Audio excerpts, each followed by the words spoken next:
Un cordial saludo a todos los miembros de la comunidad universitaria, profesores, estudiantes, trabajadores y por supuesto toda la ciudadanía del departamento de Córdoba y el país.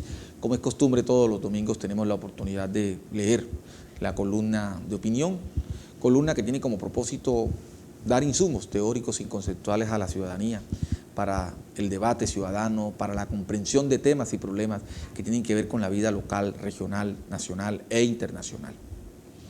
En esta ocasión voy a retomar un análisis alrededor de la dinámica política nacional.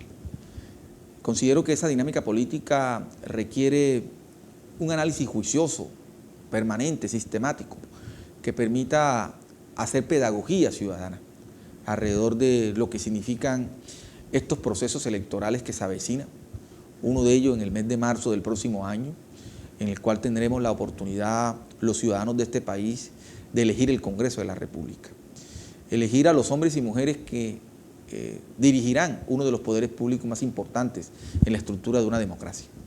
Poder público que hace las leyes, leyes que una sociedad requiere para transformarse, para hacer los cambios y para generar el bienestar colectivo que tanto requiere una sociedad como la nuestra. Así que no es un acontecimiento cualquiera, no es un acontecimiento aislado, es un acontecimiento vital para el presente de una sociedad como la nuestra. De ahí entonces la importancia de poder contribuir en un análisis permanente a todos estos fenómenos políticos que día a día se dan, sobre todo en una sociedad como la nuestra, donde los niveles de cultura política son muy bajos, donde el ejercicio de la ciudadanía es muy precario y eso requiere un trabajo educativo bien fundamentado. Hemos tratado de hacerlo en muchas otras columnas, siempre de manera respetuosa, siempre con una visión académica, de poder comprender estos fenómenos y de poder analizarlos con la mayor objetividad posible y desde los fundamentos teóricos y conceptuales que permitan la comprensión de los mismos. En eso hemos insistido y seguiremos insistiendo. Y esa es una labor de quienes ejercemos un liderazgo académico y es una labor sobre todo de las instituciones que formamos. Como muy bien lo dice Habermas, las universidades y las instituciones educativas hacemos parte de lo que él define como los sistemas culturales de acción. Y esos sistemas culturales de acción tienen una gran responsabilidad en la manera como piensa la ciudadanía, porque inciden en esa ciudadanía. Y no podemos permitir que sean otros actores los que desvirtúen la reflexión de la ciudadanía alrededor de estos temas. Por ello, hoy quiero hacer un análisis alrededor del centralismo político. Y hablar de centralismo político es hablar de una larga tradición en la historia de Colombia.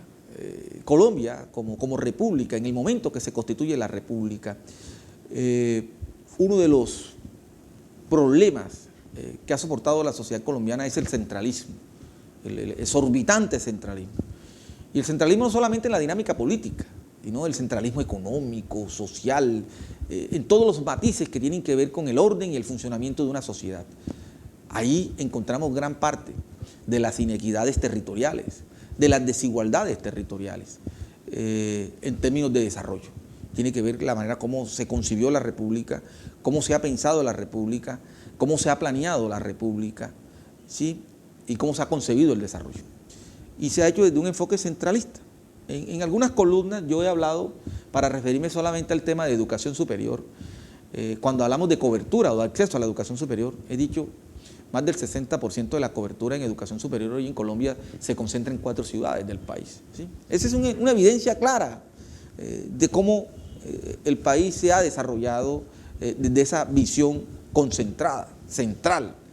¿Y qué pasa con el resto del país? ¿Qué pasa con las regiones del país? Sí, pareciera que no existieran.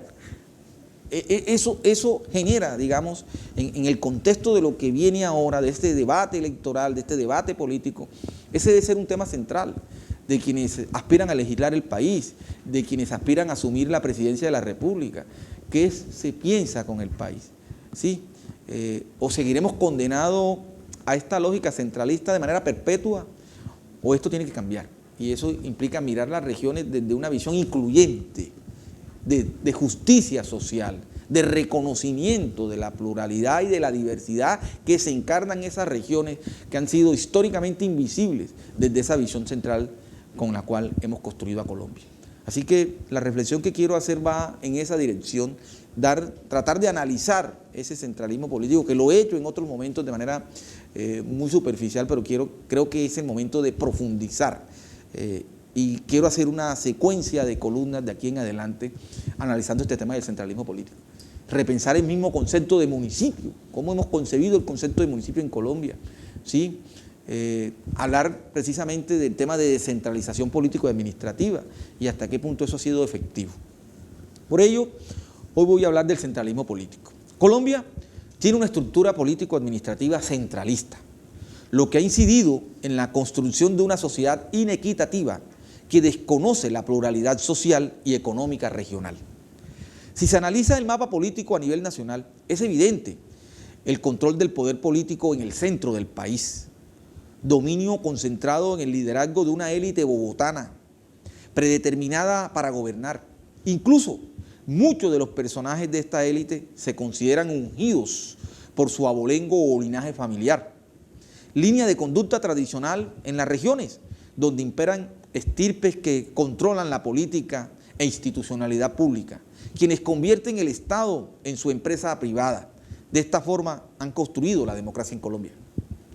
Esta realidad tiene su explicación en una política clientelista, representada en la crisis de los partidos políticos y la ausencia de una sociedad civil organizada que no cohesionaron una propuesta de nación incluyente, lo cual es reemplazado por liderazgos caudillistas por fuera de los partidos. Por ello, en el actual debate electoral predominan opciones que pretenden legitimidad al margen de los partidos, con estrategias de inscripciones a través de firmas para conformar coaliciones.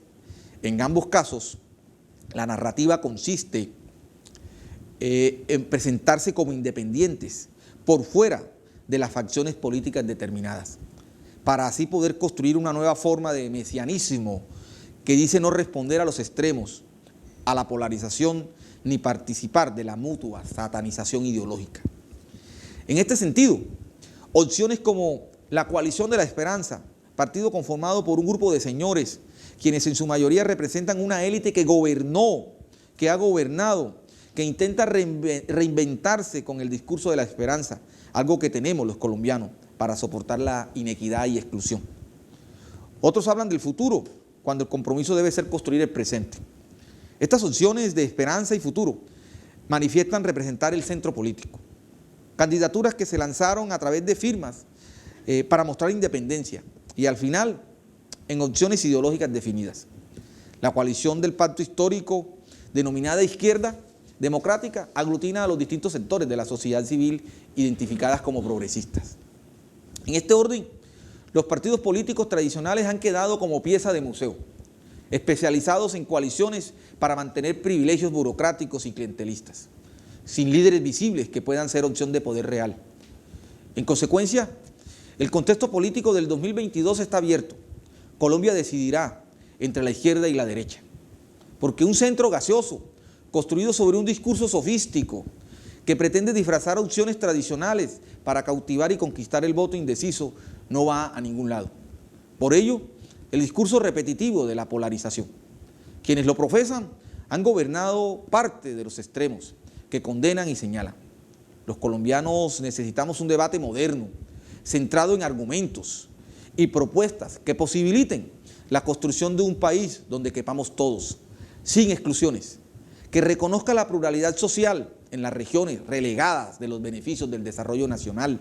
El próximo gobierno debe avanzar en una visión integral de país que permita superar el excesivo centralismo con que han gobernado a Colombia. Esta reflexión apunta a eso, a contribuir a la comprensión del debate político nacional de cara a lo que se avecina el próximo año, cuando tendremos la oportunidad de elegir un Congreso y lo que eso significa en la construcción de una nación.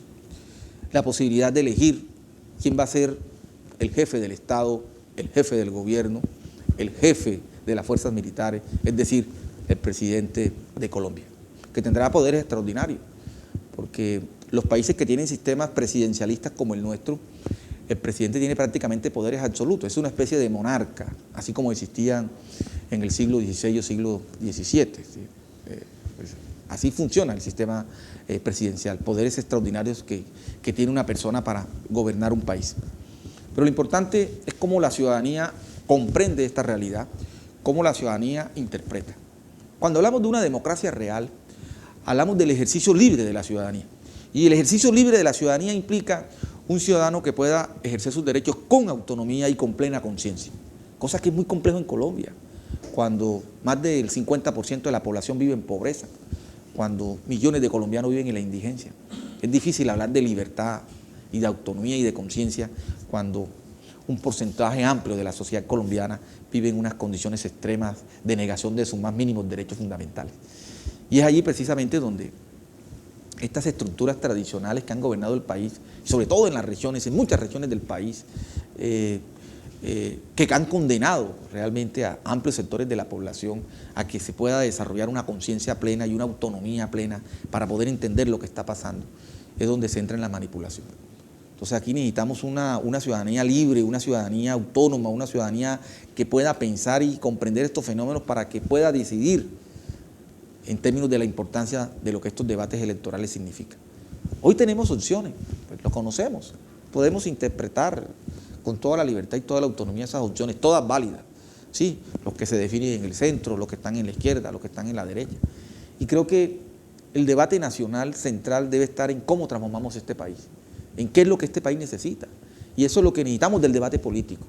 Los ciudadanos exigimos en el debate político propuestas transformadoras, propuestas que nos permitan no solamente entender y comprender lo que está pasando, sino lo que el país necesita, pero no quedarnos en lo que es mutua satanización, donde todo el mundo trata de acomodarse, todo el mundo trata de alinearse, ¿sí?, a lo que más le conviene o a lo que más le interesa, y se termina destruyendo el ideal de un proyecto de nación y de un proyecto de país, que es lo que nos debe convocar. Para eso existen los partidos políticos. Los partidos políticos se definen porque tienen agendas de nación, tienen proyectos de nación, ¿sí?, que se tienen que debatir con la ciudadanía, convencer a la ciudadanía sobre esas agendas de país y esas agendas de nación que hace rato no vemos en Colombia. Entonces lo que uno mira hoy es un reacomodo de fuerzas, unos que se llaman independientes o de centro, pero que en un pasado reciente estuvieron en uno de los extremos y que gobernaron y que han gobernado. Y uno mira la línea genealógica en Colombia y encuentra que es la repetición. Entonces, por supuesto que los ciudadanos en Colombia necesitamos un debate democrático que nos permita a todos nosotros tomar decisiones objetivas, tomar decisiones en función de lo que el país necesita, de lo que el país le conviene. Y eso significa un debate con ideas, con argumentos y con propuestas, donde se excluya esa mutua satanización y esa negación. Porque uno, cuando habla sobre la democracia, si algo tiene la democracia es la pluralidad y la diversidad. Pero uno ve en el debate político, si se puede llamar político estos debates, y es la negación del uno con el otro. Entonces uno dice, ¿cómo se habla de democracia si la democracia es el reconocimiento del otro y la inclusión del otro? ¿Por qué se niega? Entonces, ¿por qué digamos, hay una especie que yo llamo de satanización de manera demoníaca, de anular al otro? Pero sí que necesitamos al otro, aunque sea diferente a mí, para poder debatir con el otro y que los ciudadanos puedan comprender lo que el otro propone, sí, aunque no esté en la misma línea ideológica mía. Eso es lo que enriquece una democracia y es lo que esperamos en este debate democrático de cara a las elecciones del Congreso y a las elecciones presidenciales. Así que este tema del centralismo político hay que seguir analizando, no solamente con los elementos que aquí he planteado, sino los elementos del desarrollo, cómo se ha concebido el desarrollo en Colombia, para que veamos que uno de los factores que ha incidido fuertemente en esta realidad compleja del país tiene que ver la manera como se ha dirigido la nación y cómo ese enfoque centralista ha sido realmente adverso y negativo para la construcción de una nación incluyente donde quepamos todos. Muchas gracias.